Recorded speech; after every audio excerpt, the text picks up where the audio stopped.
Hello, so I'm back again doing my YouTube videos. Today I'm going to show you how to make a Cornish pasty, and my dad wanted me to make him one because it brings a lot of childhood memories for him. So right now I'm going to show you how to make it, so stay tuned. I'm OG, y'all new to the game.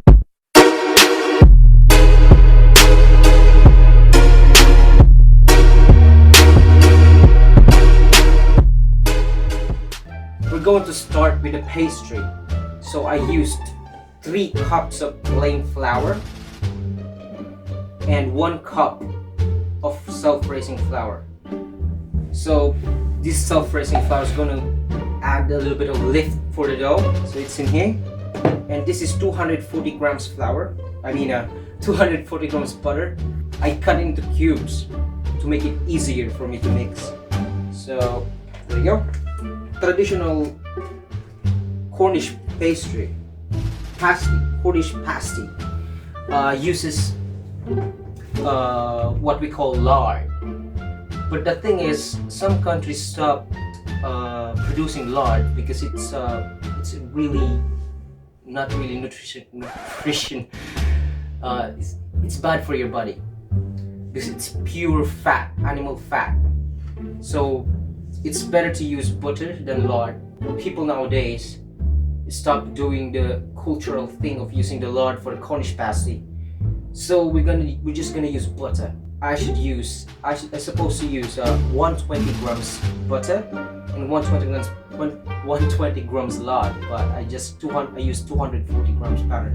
So now I already peeled the vegetables that we need. I just put it in water to keep it out from oxygenating. What we're gonna do with the flour and butter, we're gonna squeeze it together to make it like crumbs. Here we go. Squeeze to mix it.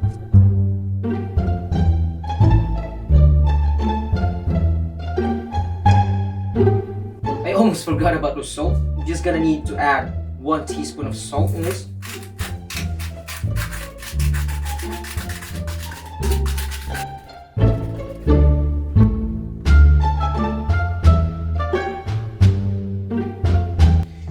Once you mix it, it turns out to be like a breadcrumbs. That's the flour and butter we mixed. And now we're going to add 175 ml cold water. Mix it all together.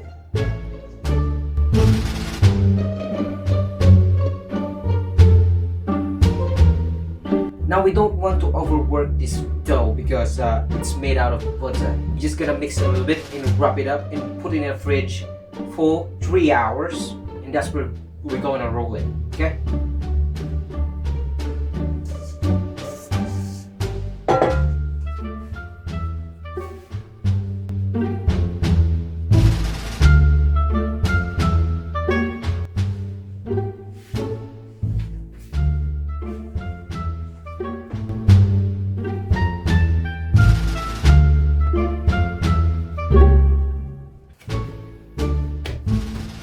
After kneading for about 5 minutes, I'm gonna wrap it and put it in the fridge for about 3 hours. So now we're going to chop all our ingredients: onion, potatoes, carrots, turnip, and meat. The more marbling a meat has, the more juicy becomes the meat when cooked. So we're going to chop this small diced, and we're going to mix it all together.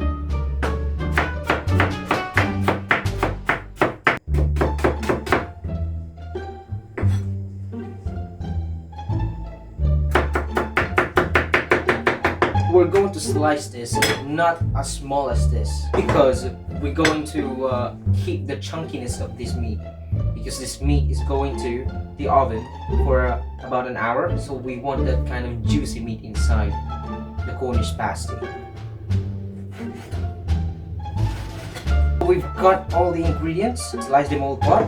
And now we're going to mix them all together.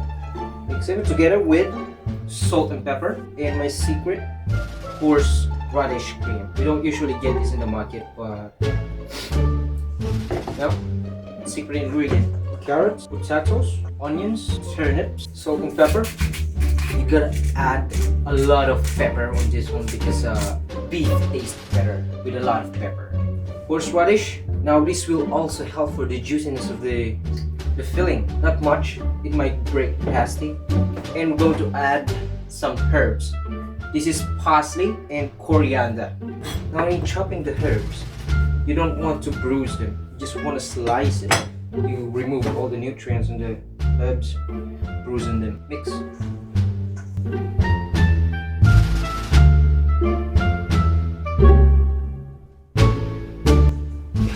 You actually smell it. Take a look. The juiciness of the vegetables and the chunkiness of the meat and the horseradish, salt and pepper, and the smell of parsley and coriander. So we're going to put this in the fridge as well. We're just waiting for the dough to be ready. I think we need more, about an hour and 30 minutes. No, after 3 hours. No, actually 2.5 hours, but I can't wait. You can see if the dough is ready. If you press it with your finger, it's trying to come back. So that's ready. So we're gonna roll it with a rolling pin. Just lightly dust. Start rolling.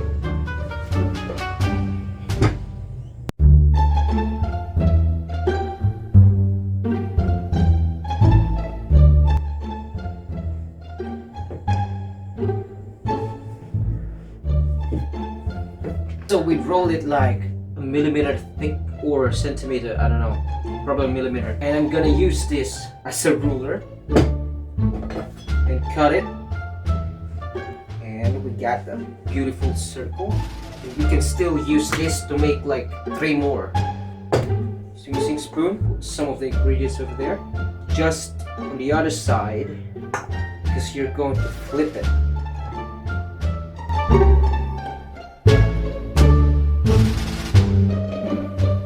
Bring the camera a bit closer. So here we go. And I'm gonna use an egg wash coat the side. We can stick it together.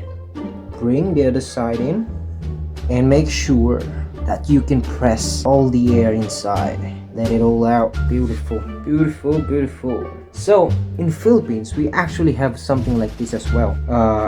We call it empanada. But the thing with empanada is we only use pork, onion, and garlic and potatoes. And the thing with empanada is we cook it with deep fry, not with bake. Press that side. Now what we're gonna do is crimp the sides like this. Beautiful. Cornish pasta. Now I'm gonna show you that these trimmings can be used as well. So don't throw them, you can still use them. You just have to knead them again and form them like a clay. It's like a clay, look. You can still use them. I managed to get 6 from the measurements that I made, and this will go in the oven for about 55 minutes in 165 degrees Celsius. Be back. I almost forgot. You need to brush the top with egg yolks. Really, nigga? Silly me. Now it's been in the oven for 1 hour. I think it's ready. I'm gonna show you what's the result. Ooh. I'm gonna let them have it.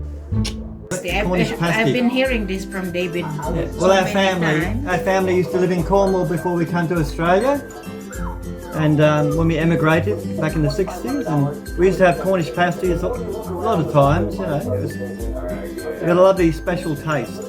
Yeah, you'll try it. Yes, I will try it. Tastes nice. Look at that beautiful filling there. Have a pasty, will you? A cup of tea won't fill you. That's what my dad used to say when he was here. Put the camera on your mother for a minute. Where's the gravy? This needs to be with gravy. Just the Oh, gravy. it's so great. I feel like a new person already. Oh, I feel so invigorating. You've done well, son. Very good. You turned Cornish. I'm self-isolating at the moment. That's what I'm doing. Well, big sister too. And we're done. So I'm going to tell you something about this dish. Cornish pasties came from Cornwall, England, and it was made for the English peasants year 1700. So it was made from medieval times. Then from the war, the Spaniards got it from England, and the Spaniards taught the Filipinos how to make it as well. And that is where the empanada was born. Some random fact. So keep cooking, guys. If you have time, just click that subscribe button as well. And if you want to suggest something, you can leave a comment. So then, bye.